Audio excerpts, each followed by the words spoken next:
It was a crisp autumn evening in Brooklyn, the kind where the city lights flickered like distant promises against the darkening sky.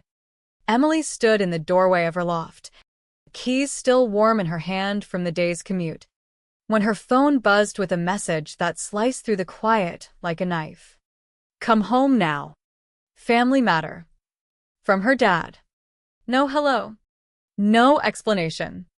She sighed, rubbing her temples after a grueling day at the ad agency, where she'd clawed her way up from intern to senior creative director. The loft was her sanctuary, high ceilings, exposed brick walls she'd restored herself, floor-to-ceiling windows overlooking the East River. She'd bought it 5 years ago, scraping together every bonus and side gig. No handouts. No favors. It was proof she'd made it on her own terms. But as she drove to her parents' brownstone in Park Slope, a knot twisted in her gut. Something felt off, like the air before a storm. She arrived to find the living room dimly lit, her mom perched on the edge of the armchair with that practiced smile, her dad nursing a scotch in his favorite leather recliner, and Sophia, her younger sister, lounging on the couch like she owned the place, scrolling through her phone with a smirk. No warm greetings, just a heavy silence that pressed down as Emily sat. Her mom cleared her throat. "We've been thinking about the family, Eminencia. about what's best for all of us." Emily's eyes narrowed. "Okay, what's going on?" Her dad set his glass down with a clink. "Sophia's starting that art collective she's been talking about. Empowering young creators, especially women from tough backgrounds. It's noble, really, but she needs a space, a real, inspiring one, to make it happen." Emily felt a chill. And Sophia leaned forward, eyes gleaming. "Your loft." Eminencia. "It's perfect. Big. Open. Right in the creative hub of the city. Mom and Dad think it's time to share the wealth a bit. Temporarily. Of course." The words hung there. Absurd. Impossible. Emily laughed. Short and sharp. But no one joined her. "Share? That's my home. I paid for it. Every mortgage payment. Every renovation." Her mom's voice softened, but it was laced with that familiar edge. "We know, Honey. but Sophia's been struggling. That last gallery job fell through, and this could be her break. We've already talked to your building's co-op board. Just need your sign-off on a short-term lease transfer." Emily's hands trembled as she stared at the document they slid across the coffee table, a legal form. Neatly typed, her name at the top. Sophia's below. "You can't be serious. This is my life you're handing over." The argument escalated slowly at first, voices overlapping in a murmur of justifications. "It's family helping family," her dad said gruffly. "You've always been the strong one. Sophia needs this boost." Emily pushed back, her voice rising. "Strong? You mean the one who never asks for anything? The one who bailed you out when Dad's business dipped? And now you're evicting me?" Sophia rolled her eyes. "Drama much? It's not eviction. Go stay with Aunt Clara for a while. She could use the company in that old Queen's walk-up." Emily stood, heart pounding, grabbing her coat. This isn't happening. But as she stormed out, her mom's words followed. "It's already in motion." Eminencia.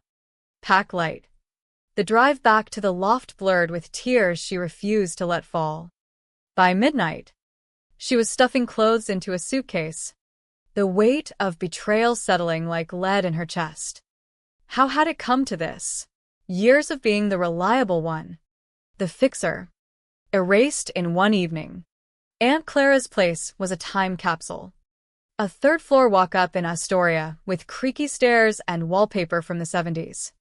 The door groaned open to reveal her aunt in a faded robe, blinking in surprise. "Emily, what's this?" No heads up from the family. "Of course." "Long story," Emily muttered. wheeling her bag inside. The air smelled of lavender and dust, the kind that whispered of loneliness. Clara shuffled ahead. You can have the spare room. Well, It's there. The room was more storage than bedroom. Boxes of yellowed magazines. An ancient sewing machine. A twin bed with a sagging mattress. Emily unfolded a blanket, sat on the edge, and let the reality sink in. Her loft. Her achievement. Handed off like a borrowed dress. She pulled out her phone, stared at Sophia's Instagram, already posting teasers about big moves with cryptic Loft vibes. The knot in her stomach tightened. This wasn't just about space, it was about being sidelined, invisible in her own story. The next morning, sunlight filtered through grimy blinds, casting shadows on the cluttered floor. Emily woke with a stiff neck, the bed springs protesting every move. She made coffee in Clara's tiny kitchen, the mug chipped and mismatched, while her aunt hummed an old tune over oatmeal. They didn't call, Clara said suddenly, not looking up. Figures. Emily nodded, sipping the bitter brew. Yeah. As the day wore on, notifications pinged, emails from the co-op board confirming temporary occupancy changes. She called them, voice steady. I didn't authorize this. The response was polite but firm. Your parents are listed as emergency contacts. They provided preliminary docs. Rage simmered, slow and building. She dug through her bag for old papers, the deed, her bank statements, everything in her name. But doubt crept in. Had she signed something innocuous months ago? A family access form her mom had insisted on during a holiday dinner? By afternoon, Emily paced the small living room, piecing it together. Sophia's struggles were always amplified, failed ventures funded by family loans she never repaid, while Emily's successes were downplayed as lucky breaks. She remembered holidays where Sophia's half-baked ideas got cheers. Her own promotions met with "that's nice." The favoritism wasn't new. But this was theft wrapped in love. Clara watched from her armchair. You remind me of your grandma, my sister. Always the one holding it together. Emily paused. Did she ever fight back? Clara's eyes softened. Not enough. Don't make her mistake. That night, Emily started a digital folder, timestamps, screenshots, emails, evidence. Not for revenge, but survival. The slow burn of injustice fueled her, whispering that this wasn't over. She lay awake, the city's distant hum a reminder that beyond these walls, her life waited to be reclaimed. Days blurred into a routine of quiet endurance.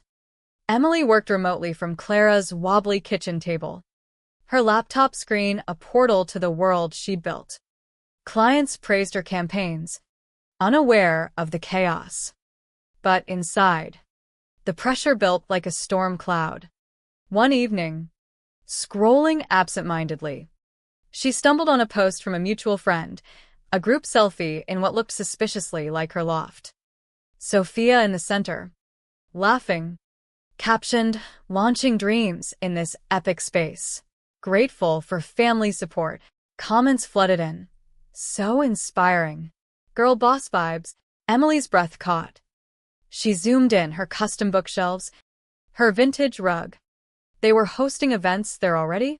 Without a word, she texted Sophia. What the hell? No reply. Then her mom's message. It's for a good cause. Don't overreact. The good cause was Sophia's art collective, supposedly empowering underrepresented artists. But as Emily dug online, she found cracks, Sophia's past projects that fizzled after initial hype, leaving collaborators unpaid. Was this another scheme? Emily's fingers flew over her keyboard, requesting property records from the city. The response came fast, no full transfer yet, but a pending application with her forged signature. Her heart raced. How? She whispered. Flashback to that access form. Had they scanned and altered it? The betrayal deepened. A slow unraveling of trust. Clara found her staring at the screen. They're playing dirty. Emily nodded. Voice low. I need proof. She recorded a voice note for herself. Dates. Details. Emotions raw. The damning evidence was mounting.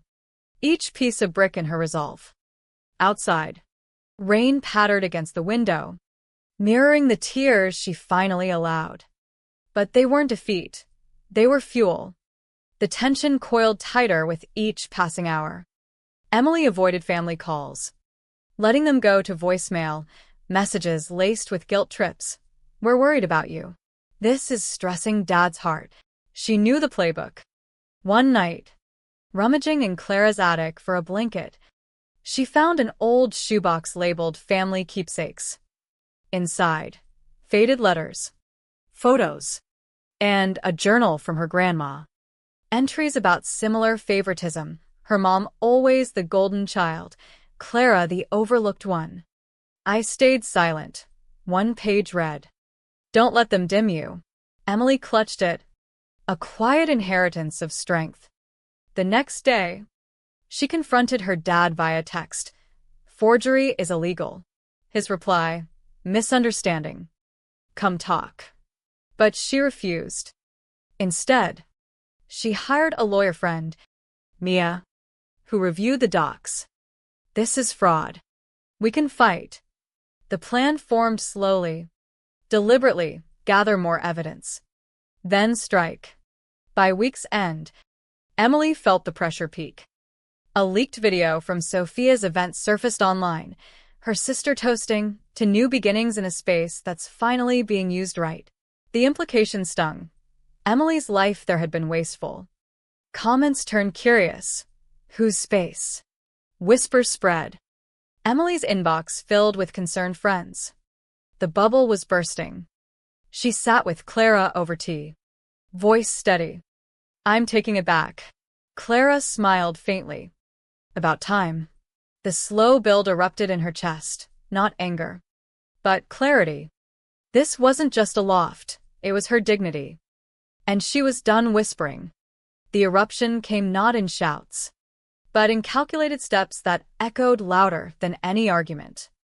Emily met Mia at a quiet coffee shop in Midtown, the hum of the city a backdrop to their strategy session. Papers spread across the table, the forged signature, email trails, property logs. We file for injunction first, Mia said. Eyes sharp. Stop any further use. Then countersue for fraud and emotional distress. Emily nodded. Her hands steady now. Do it. As they left, a weight lifted, not gone, but shifted. Back at Clara's, she packed a small bag. Not for defeat, but preparation. The fight was on. That night, the first blow landed. Mia's filing hit the courts, and notifications went out. Sophia's phone must have blown up because Emily's buzzed with frantic texts. What are you doing? This is insane. From Mom, you're tearing us apart. Dad, let's mediate privately. Emily replied to none. Instead, she walked to the nearby park, sat on a bench under streetlights, and breathed.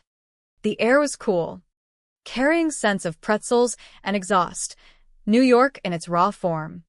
She thought of her loft's view, how she'd stare at the river during late nights, dreaming up campaigns that won awards. That space wasn't gifted, it was earned through sleepless weeks and rejected pitches. Sophia's collective was a facade. Reviews online hinted at unpaid artists, ghosted collaborations. Emily screenshot them all, adding to her arsenal.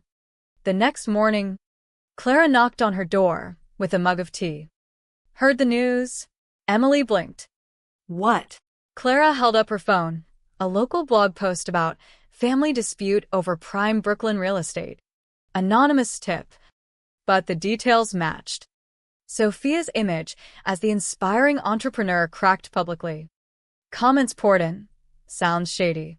Hope the real owner wins. Emily's pulse quickened.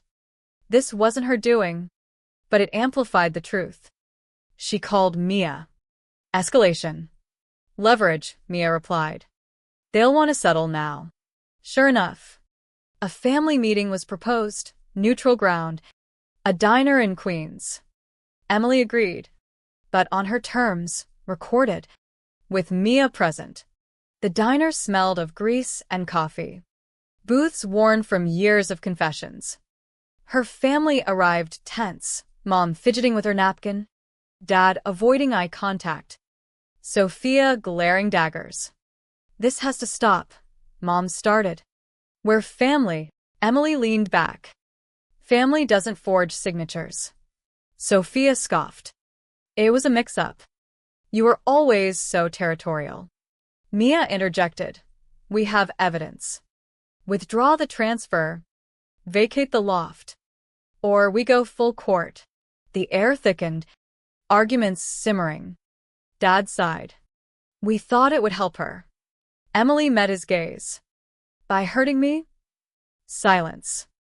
Sophia stormed out first, followed by Mom. Dad lingered. I'm sorry. Kid. But apologies felt hollow. As they left, Emily felt the release, not victory yet, but momentum. Back at Clara's, the evening unfolded in quiet reflection. Emily journaled, words flowing like a dam breaking, the childhood slights, Sophia's endless bailouts, her own invisible efforts. Clara joined her on the couch. Your grandma wrote like that. Helped her see clear. Emily nodded. It's helping me fight. News spread, friends reached out, offering support. One, an old colleague, shared a recording, Sophia bragging at a party about inheriting the loft to boost her brand. More ammo.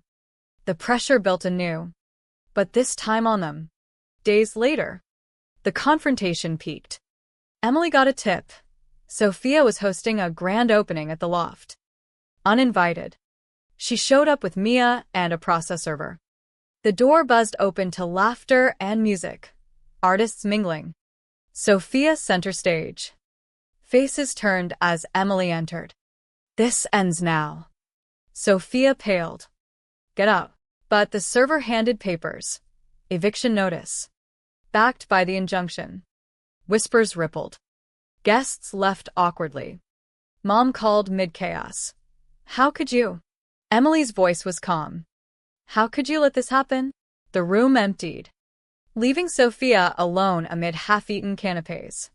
You ruin everything, she spat. Emily shook her head. No. You stole. Big difference. Walking out. The city night enveloped her, the eruption fading into a resolute calm.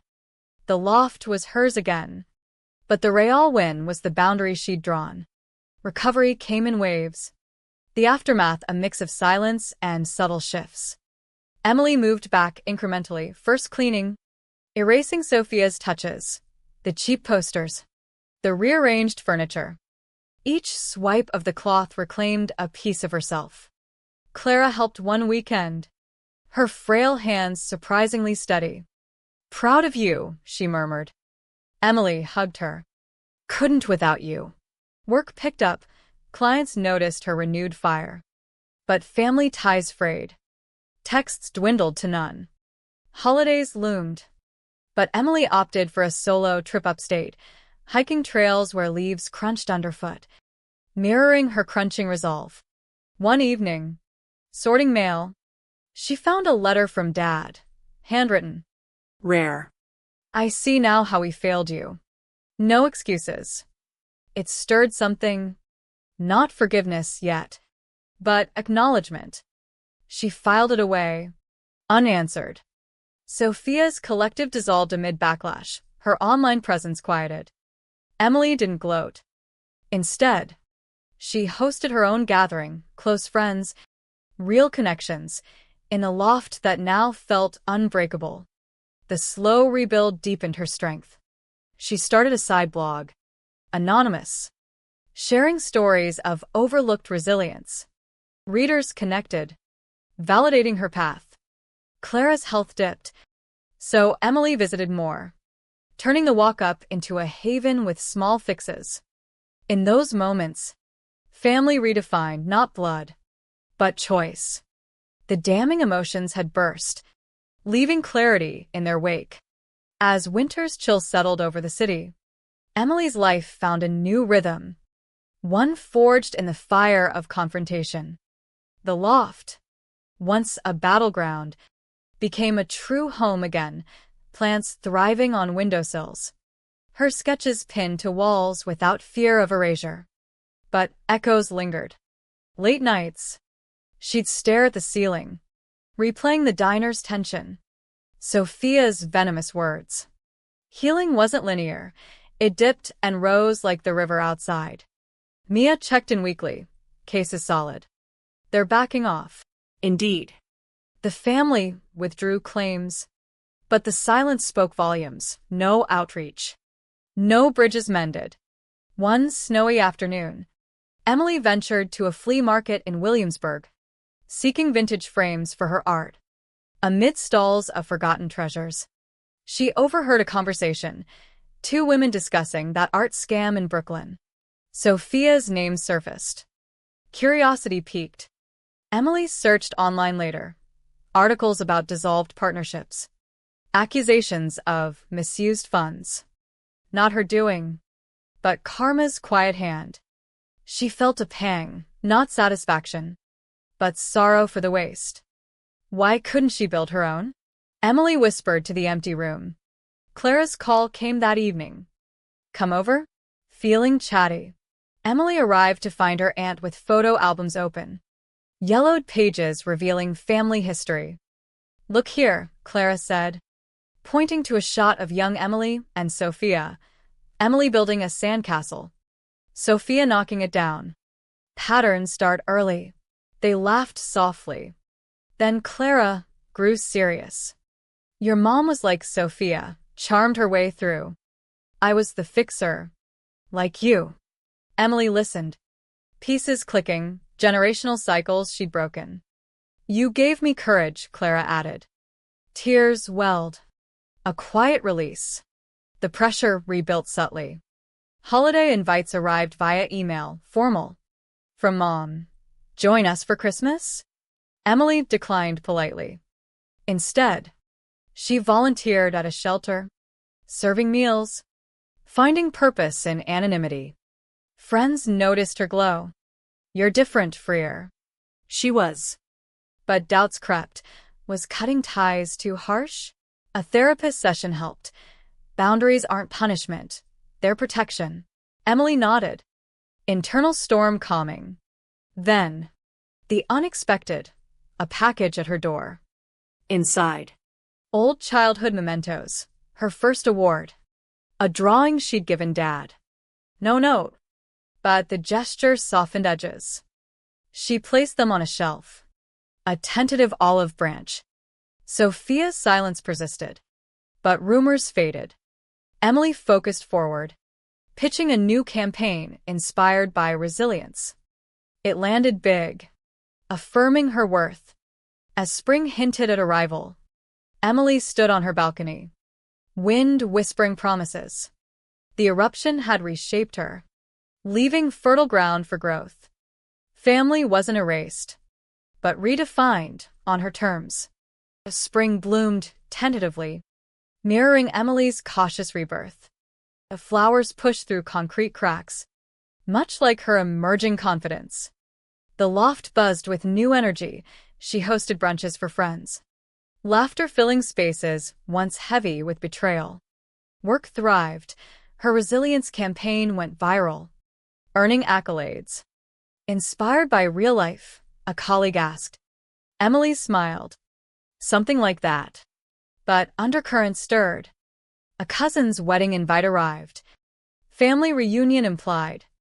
Emily RSVP'd yes. Testing waters. The event was in upstate New York. A picturesque venue.